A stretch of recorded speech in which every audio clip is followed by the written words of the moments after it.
Hello friends, good morning to all of you and welcome back to again my YouTube channel math scholar. Friends, कैसे हैं आप लोग सभी? उम्मीद है आप सभी अच्छे होंगे और आप सभी का जो एग्ज़ाम है आज का, जो आपका एग्ज़ाम हुआ था वो बहुत ही अच्छा गया होगा, ऐसा हम उम्मीद करते हैं। ठीक है, इस वीडियो में हम लोग 6 to 8 क्लासेस 6 to 8 का जो साइंस का आज पेपर हुआ है बीपीएससी टीआरई 3.0, उसका हम लोग आंसर इसमें शेयर करेंगे, डिस्कस करेंगे।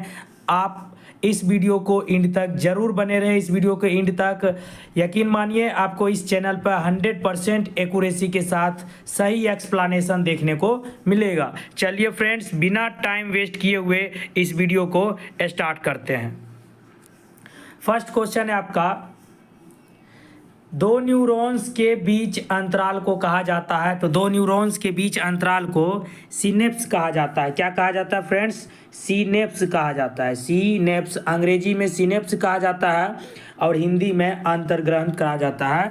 Option B is the right answer of question 111। ठीक है, 111 का बी नंबर सही आंसर हो गया। चलिए हम लोग आगे बढ़ते हैं। 112 नंबर क्वेश्चन है फ्रेंड्स, खाद्य पदार्थों के डिब्बे टीन से लेपित होते हैं, जिंक से नहीं, क्योंकि जिंक टीन की तुलना में अधिक प्रतिक्रियाशील होता है, अधिक अभिक्रियाशील धातु होता है। Option A is the right answer. ठीक है, बाकी आपके गलत ऑप्शन है, ऑप्शन ए सही हो जाएगा। क्वेश्चन नंबर 113 देखते हैं फ्रेंड्स, न्यूटन के गति के दूसरे नियम के अनुसार किसी वस्तु का त्वरण सीधे अनुपातिक होता है। देखिए, हम लोग जानते हैं F बराबर होता है फ्रेंड्स एम ए। F बराबर क्या होता है? M A. और यहाँ से अगर हम A कैलकुलेट करेंगे तो ये होगा F बटा एम। ठीक है, अनुपातिक का मतलब होता है सीधा समानुपाती। तो त्वरण जो होगा ये बल के सीधा समानुपाती हो जाएगा। Option B is the right answer, वस्तु पर लगने वाला बल। ठीक है फ्रेंड्स, चलिए क्वेश्चन नंबर 114 देखते हैं। कार्बन डाइऑक्साइड पानी और ऊर्जा देने के लिए पाइरूवेट का विखंडन होता है। तो ऊर्जा देने के लिए जो पाइरूवेट का विखंडन होता है फ्रेंड्स, वो माइटोकॉन्ड्रिया में होता है, क्योंकि माइटोकॉन्ड्रिया को हम लोग क्या बोलते हैं? Power of house. ठीक है, चलिए 15 नंबर देखते हैं। 115 नंबर, किसी पदार्थ को सीधे ठोस से गैस में बदलने की प्रक्रिया क्या कहलाती है? अगर आप ठोस से सीधे गैस में बदलिएगा फ्रेंड्स, इसको ठोस से सीधा गैस में जाइएगा तो ये आपका ऊर्ध्वपातन कहलाएगा। क्या कहलाएगा? ऊर्ध्वपातन, जिसको अंग्रेजी में हम लोग सब्लिमेशन बोलते हैं। सब्लिमेशन बोलते हैं। ठीक है, सब्लिमेशन बोलते हैं। इसका ऑप्शन हो जाएगा ए इज द राइट आंसर। ठीक है फ्रेंड्स, चलिए नेक्स्ट क्वेश्चन 116 नंबर, एक सीधे विद्युत धारावाही चालक के चारों ओर चुंबकीय क्षेत्र रेखाएं होती है। वो जो एक सीधे विद्युत धारावाही चालक जो होते हैं, चुंबकीय क्षेत्र रेखाएं क्या होगा फ्रेंड्स? संकेंद्रीय वृत्त होते हैं। एक मान लीजिए ये सर्किल है और इसके बाहर भी एक सर्किल है, तो चुंबकीय क्षेत्र रेखाएं इसके क्या होते हैं? इर्द गिर्द होते हैं, इस तरीके से। ठीक है, ये आपका आंसर हो जाएगा संकेंद्रीय वृत्त। Option C is the right answer. Clear है फ्रेंड्स, चलिए क्वेश्चन नंबर 117 देखते हैं। निम्नलिखित में से कौन सा नाइट्रोजन के सही इलेक्ट्रॉनिक विन्यास को दर्शाता है? तो आपको पता होना चाहिए फ्रेंड्स, नाइट्रोजन का एटॉमिक नंबर 7 होता है और कॉन्फ़िगरेशन होगा 2 और 5। ठीक है, option C is the right answer. Next question है 118 नंबर, यदि दो वस्तुओं के बीच की दूरी दोगुनी कर दी जाए तो उनके बीच गुरुत्वाकर्षण बल का मान क्या होगा? फ्रेंड्स, हम लोग जानते हैं गुरुत्वाकर्षण जो बल होता है वो होता है G(m1) m2 बटा r² होता है, और जो F है r² के इन्वर्सली प्रोपोर्शनल है। यहाँ पे अब कहता है कि अगर हम दूरी को दोगुना कर दें, अगर इस r की जगह पे 2r कर दीजिएगा तो क्या हो जाएगा? 2r का स्क्वायर कीजिएगा, 4r² नीचे होगा, यानी कि जो इसका वैल्यू होगा दोगुना करने पर वो 1/4 हो जाएगा। Option B is the right answer. ठीक है फ्रेंड्स, 119 नंबर क्वेश्चन है, लोहे के फ्राइंग पैन को जंग लगने से बचाने के लिए निम्नलिखित में से कौन सी विधि उपयुक्त है? तो लोहे के फ्राइंग पैन को अगर जंग लगने से बचाना है तो जिंक की परत चढ़ाई जाती है फ्रेंड्स, जिसे हम लोग जिंक की परत लगाया जाता है लोहे के फ्राइंग पैन को जंग लगने से बचाने के लिए। ठीक है, option A is the right answer. जिसको हम लोग जस्तीकरण बोलते हैं। चलिए आगे देखते हैं 120 नंबर। मनुष्य में लक्षणों की वंशागति अध्ययन को क्या कहा जाता है? तो जेनेटिक्स कहा जाता है फ्रेंड्स, जेनेटिक्स कहा जाता है। ठीक है, क्या कहा जाता है? जेनेटिक्स कहा जाता है, जिसे हिंदी में हम लोग वंशागति बोलते हैं। तो इसका ऑप्शन सी हो जाएगा सही आंसर। ठीक है, option C is the right answer. 120 का सी हो गया आंसर। 121 नंबर देखते हैं। यदि कार का द्रव्यमान 1500 किलोग्राम है तो कार का वेग 30 किलोमीटर प्रति घंटा से 60 किलोमीटर प्रति घंटा तक बढ़ाने के लिए क्या कार्य करना होगा? W बराबर होता है friends F S cos theta. W बराबर क्या होता है? F S cos theta. यहाँ तो थीटा है नहीं, और वर्क डन जो होता है यही आपका एनर्जी का वर्क डन क्या होता है फ्रेंड्स? एनर्जी का ही फॉर्मेशन होता है 1/2 हाफ एम वी स्क्वायर, और भी के जगह पे V F minus V I कर दीजिएगा, final velocity minus initial velocity, value put कर दीजिएगा, आंसर आ जाएगा 156250 joule. Option B is the right answer. ठीक है, चलिए 122 नंबर क्वेश्चन है फ्रेंड्स। किसी वस्तु को स्थिर वेग पर बनाए रखने के लिए आवश्यक जो बल होता है वो आपका ग्रेविटेशनल फोर्स होता है। Option C is the right answer. 123 number question देखते हैं। वह घटना जिसके कारण आकाश नीला दिखाई देता है वो होता है प्रकाश का प्रकीर्णन। रेड जो सिग्नल होता है ट्रैफिक सिग्नल फ्रेंड्स, उसका कलर लाल दिखाई देता है, उसका भी वजह क्या है? प्रकाश का प्रकीर्णन। इसका सी सही आंसर हो जाएगा। 124 नंबर क्वेश्चन देखते हैं। निम्नलिखित में से कौन सा भौतिक परिवर्तन नहीं है? पानी में नमक का घोलना ये भौतिक परिवर्तन है, क्योंकि फिर से आप पानी प्राप्त कर सकते हो। कोयला का जलना, एक बार कोयला अगर जल गया तो फिर वो आपको वापस नहीं मिलेगा। बर्फ़ का पिघलना भी आपका भौतिक परिवर्तन है, तो इसका option B is the right answer हो जाएगा। 125 नंबर क्वेश्चन देखते हैं। अस्थायी ऊतकों के बारे में निम्नलिखित में से कौन सा कथन सही है? वे तेजी से कोशिका विभाजन करने में सक्षम हैं, वे केवल युवा पौधों में पाए जाते हैं, वे विभाजित करने की क्षमता खो देते हैं। ये आपका सही हो जाएगा, बाकी ये दोनों एरर है, गलत है। ठीक है, 125 का सी। 126 नंबर देखते हैं। कैल्शियम हाइड्रोक्साइड का सामान्य नाम क्या होता है? तो कैल्शियम हाइड्रोक्साइड का जो सामान्य नाम होता है वो बुझा हुआ चूना होता है। क्या होता है? शुष्क बुझा हुआ चूना। और कैल्शियम हाइड्रोक्साइड को हम लोग कैसे लिखते हैं फॉर्मूला के रूप में? CaOH का होल ट्वाइस, और एक होता है CaO। ठीक है, ये होता है बिना बुझा हुआ चूना, स्लैग्ड लाइम, और इसको हम लोग बोलते हैं क्विक लाइम, बुझा हुआ चूना। ठीक है, option C is the right answer. चलिए आगे बढ़ते हैं। 127 नंबर क्वेश्चन। पौधों में विभज्योतक ऊतक का क्या कार्य है? विकास भी करता है फ्रेंड्स, सुरक्षा भी प्रदान करता है, सहायता भी करता है। तो इसका एक से अधिक आंसर हो जाएगा। Option D is the right answer. ठीक है, 128 नंबर क्वेश्चन है। कार्य का ऐसा मात्रक क्या है? वाट ये होगा नहीं फ्रेंड्स, न्यूटन भी नहीं होगा। वाट शक्ति का होता है, न्यूटन बल का होता है। अब देखिए ऑप्शन नंबर सी में जौल लिखा हुआ है फ्रेंड्स, जबकि हिंदी में होता है जूल। ठीक है, अंग्रेजी में JOULE जूल। इसका इंग्लिश वर्जन यहाँ पे स्क्रीन पे आपको नहीं दिखेगा। अगर आपके क्वेश्चन में इंग्लिश वर्जन में जूल लिखा हुआ है तब तो आपका आंसर सी होगा। अगर जौल ही लिखा हुआ है तब आप आंसर ई में टिक कीजिएगा। ठीक है, चलिए 129 नंबर देखते हैं। निम्नलिखित में से कौन सा असंतृप्त हाइड्रोकार्बन है? असंतृप्त हाइड्रोकार्बन की अगर बात करें फ्रेंड्स तो इसको हम लोग बोलते हैं अनसेचुरेटेड हाइड्रोकार्बन। ठीक है, सेचुरेटेड हाइड्रोकार्बन। अनसेचुरेटेड हाइड्रोकार्बन के अंतर्गत आपका एक आ जाएगा एल्काइन आ जाएगा और एक एल्कीन आ जाएगा। ठीक है, एल्काइन आ जाएगा एक आपका और एक एल्कीन आ जाएगा। ठीक है फ्रेंड्स, ये अनसेचुरेटेड के अंतर्गत आता है एल्केन और एल्कीन। और एल्काइन और एल्कीन, और जो एल्केन ग्रुप का मेंबर होता है वो अनसेचुरेटेड नहीं होता है, सेचुरेटेड होता है। तो इसका जो सही आंसर होगा वो आपका होगा इथीन। ठीक है, option C is the right answer.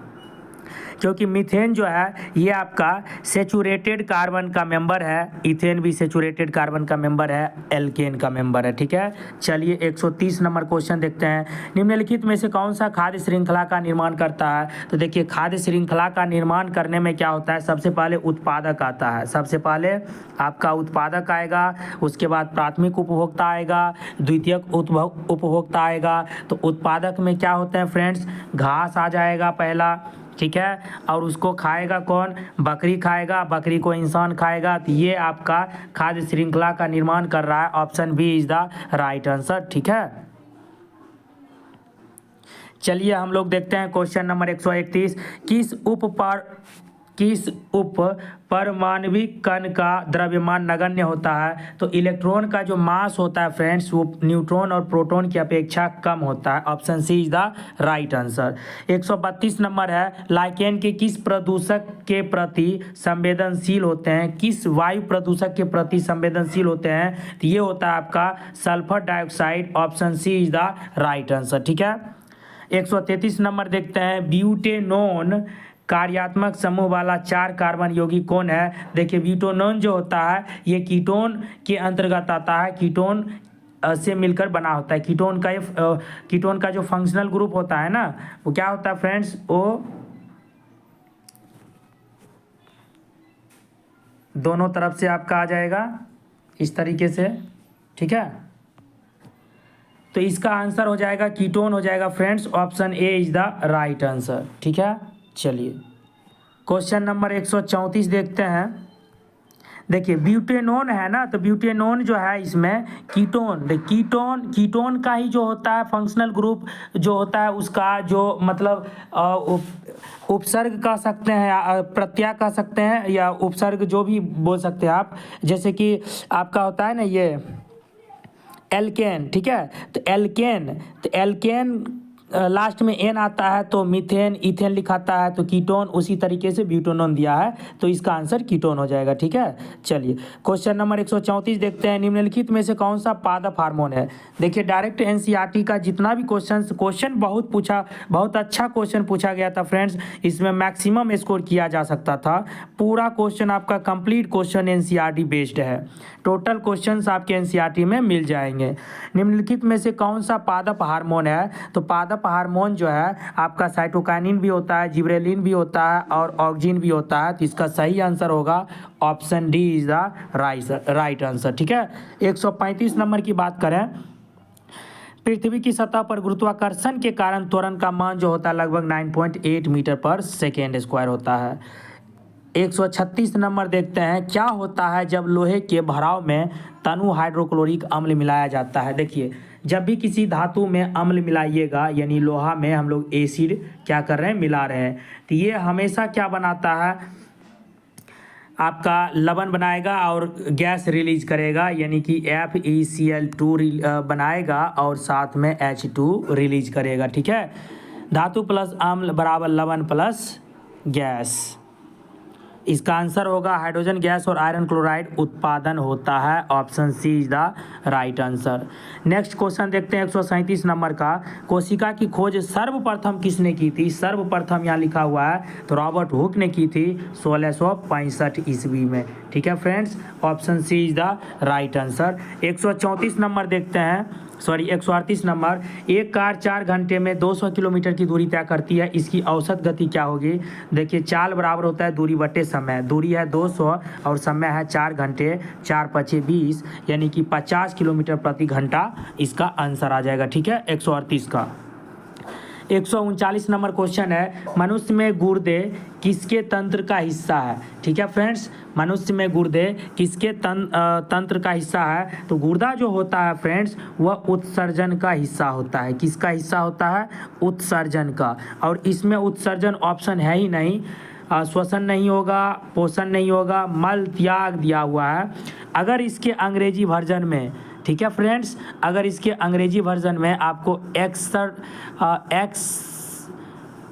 Excretion लिखा हुआ मिलेगा, क्या? एक्सक्रीशन अगर लिखा हुआ मिलेगा आपको इंग्लिश वर्जन में, तब तो आंसर आपका बी हो जाएगा, नहीं तो इसका आंसर ई होगा। ध्यान रखिएगा, ऑप्शन बी आंसर तभी होगा जब आपको इंग्लिश वर्जन में एक्सक्रीशन मिलेगा आपको लिखा हुआ, नहीं तो आंसर ई इसका सही हो जाएगा और उत्सर्जन को ही हम लोग एक्सक्रीशन बोलते हैं। चलिए 140 नंबर की बात करेंगे। निम्नलिखित में से कौन सा ठोस की विशेषता नहीं है? आसानी से बहने की क्षमता, ये तो गलत है, ठोस की विशेषता है नहीं। निश्चित आकार सही है। अनुबारीकी से पैक किए गए रहते हैं, ये भी सही है। Option B is the right answer, ये विशेषता नहीं होता है। चलिए हम लोग देखते हैं क्वेश्चन नंबर 141। निम्नलिखित में से कौन सा शब्द किसी सर्किट में विद्युत शक्ति का प्रतिनिधित्व नहीं करता है? तो विद्युत शक्ति P बराबर होता है VI भी होता है, P बराबर W/T भी होता है और P बराबर जो होता है I² R भी होता है फ्रेंड्स। ठीक है, P बराबर I² R भी होता है, लेकिन IR² नहीं होता है P बराबर। ये वाला ऑप्शन गलत हो जाएगा, यानी आपका यही आंसर सही होगा। ठीक है, ये नहीं होता है। 142 नंबर देखते हैं। निम्नलिखित में से कौन सा एसिड का एक विशिष्ट गुण है? नीले लिटमस पेपर को लाल कर देता है, pH 7 से अधिक होता है, ये तो गलत है। लाल लिटमस पेपर को नीला कर देता है, एक ये हो गया आपको, और उसके बाद एक हो जाएगा नीले लिटमस पत्र को क्या करता है? लाल कर देता है। तो यही एक इसका विशिष्ट गुण है, बाकी सभी गलत हैं। Option A is the right answer. ठीक है, उसके बाद देखते हैं 143 नंबर क्वेश्चन। निम्नलिखित में से किसमें ध्वनि की गति अधिकतम होती है? तो ध्वनि की गति अधिकतम सबसे ज़्यादा होता है ठोस में, सॉलिड में। ठीक है, और ठोस में भी होता है, इस्पात में सबसे ज़्यादा, इस्पात में सबसे ज़्यादा होता है। कितना होता है फ्रेंड्स? 6420। ठीक है, 6420 होता है। Option A is the right answer. Next question देखते हैं 144 नंबर। निम्नलिखित में से कौन सी पर्यावरण अनुकूल प्रथाएं हैं? आपकी माँ द्वारा अपने स्कूटर पर आपको स्कूल छोड़ने के बजाय पैदल स्कूल जाना, ये सही है आपका। स्कूटर से जाइएगा धुआं निकलेगा जो कि पर्यावरण के लिए हानिकारक होगा। अनावश्यक लाइटें और पंखे बंद कर दें, ये भी ठीक है। खरीदारी करते समय सामान रखने के लिए कपड़े का थैला साथ रखें, ये भी सही है। तो इसका जो आंसर होगा क्या हो जाएगा फ्रेंड्स? एक से अधिक इसका सही आंसर हो जाएगा। Option D is the right answer. ठीक है, नेक्स्ट क्वेश्चन देखते हैं 145 नंबर। एक स्थिर स्थिति से शुरू करते हुए राहुल 30 सेकेंड में 6 मीटर पर सेकेंड का वेग प्राप्त होता है। स्थिर स्थिति से, तो कहीं ना कहीं इसका पहले स्थिति की बात करेंगे तो u 0 हो जाएगा और v क्या हो जाएगा? 6 हो जाएगा। तुरंत निकालिएगा तो होता है v - u/t। ठीक है, 6 - 0 क्या होगा? 6 - 0 अब बटा टाइम कितना है? 30। तो 6/30 इसका वैल्यू कितना आ जाएगा? 6×5 = 30, 0.2 मीटर पर सेकेंड स्क्वायर। ठीक है, 0.2 मीटर पर सेकेंड स्क्वायर देखिए किस ऑप्शन में है? Option B is the right answer हो जाएगा। अब अगर इस ये निकालना है ना -0.4, तो देखिए फिर वह इस प्रकार ब्रेक लगाता है कि वेग तेज हो जाए और अगले 5 सेकेंड में साइकिल की गति घटकर 4 मीटर पर सेकेंड हो जाती है। ठीक है, अब देखिए ये जो 6 मीटर पर सेकेंड है, अब दूसरे स्थिति के लिए ये इनिशियल वेलोसिटी का काम करेगा, यानी कि u का मान 6 हो जाएगा, v का मान 4 होगा। इस वैल्यू पर पुट कर दीजिए, ये आपका आंसर आ जाएगा -0.4 मीटर पर सेकेंड स्क्वायर। ठीक है, तो 145 का आंसर क्या होगा? B number. 146 नंबर देखते हैं। पराग कोष में शामिल होते हैं, तो पराग कोष में परागकण होते हैं। ठीक है, option A is the right answer. Total question NCERT में मेंशन किया गया है, लिखा गया है क्वेश्चन। फ्रेंड्स, अगर आप एनसीईआरटी अच्छे से पढ़े होंगे तो आपका जो स्कोर होगा बहुत ही अच्छा होगा। निम्नलिखित में से किस मंडल में मौसम की घटना होती है? तो मौसम की घटना जो होती है वो आपके क्षोभ मंडल में होते हैं। Option B is the right answer. 148 की बात करेंगे हम। निम्नलिखित में से कौन सा वेक्टर जनित रोग नहीं है? वेक्टर जनित रोग कहने का मतलब है एक आदमी से दूसरे आदमी में फैलना। ठीक है, डेंगू है आपका मच्छर के द्वारा फैलता है, मलेरिया भी मादा एनोफिलीज मच्छर के द्वारा होता है। यह क्षमा जो है ये आपका इसमें सही आंसर हो जाएगा। Option A is the right answer. 149 number है। क्या होता है जब प्रकाश हवा से कांच के स्लैब में प्रवेश करता है? देखिए मान लीजिए ये वायु है और ये आपका क्या है? कांच है। तो जब प्रकाश जो है विरल माध्यम से सघन माध्यम में जाती है तो क्या होती है? सामान्य की ओर झुक जाती है, या फिर आप कह सकते हैं अभिलंब की ओर मुड़ जाती है। ठीक है फ्रेंड्स, अभिलंब की ओर क्या होती है? मुड़ जाती है। ये इसका डायग्राम बनेगा। ये विरल माध्यम से सघन माध्यम में जब भी प्रकाश ट्रेवल करेगा तो अभिलंब की ओर मुड़ जाएगा या सामान्य की ओर झुक जाएगा। तो ये हो जाएगा option C is the right answer. ठीक है, 150 नंबर क्वेश्चन है, कोशिका के चारों ओर की झिल्ली जो है वो प्लाज्मा झिल्ली कहलाती है। Option B is the right answer. आपको यह आंसर की कैसा लगा फ्रेंड्स? और आप सभी जो भी एग्ज़ाम में अपियर हुए थे क्लास 6 to 8 में, आप सभी कमेंट करके अपना स्कोर ज़रूर बताएं। आपका ये जो क्वेश्चन है 110 से 150 40 क्वेश्चन में आपका क्या स्कोर आ रहा है। ठीक है, मिलते हैं नेक्स्ट वीडियो में। So thank you very much and thank you for watching video.